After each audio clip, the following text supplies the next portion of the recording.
چاگل کا فانی۔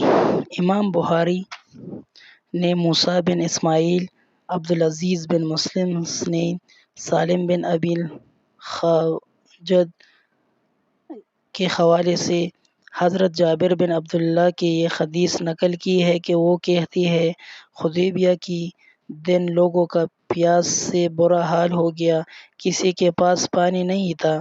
رسول اللہ صلی اللہ علیہ وسلم کے پاس ایک چاگل تھی، لوگ آپ صلی اللہ علیہ وسلم کے گرد جمع ہو گئے تو آپ صلی اللہ علیہ وسلم نے پوچھا کیا بات ہے؟ انہوں نے کہا ہمارے پاس پانی نہیں ہے، نہ وضو کے لیے نہ پینے کے لیے، یہی پانی ہے جو آپ صلی اللہ علیہ وسلم کے پاس ہے۔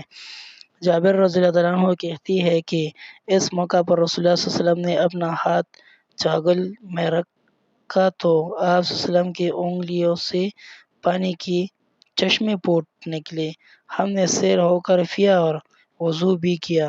سالم راوی کہتے ہیں کہ میں نے حضرت جابر رضی اللہ عنہ سے پوچھا تم لوگ تعداد میں کتنے تھے؟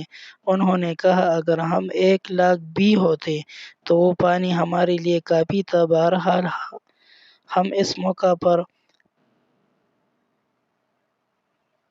1500 کے قریب افراد تھے۔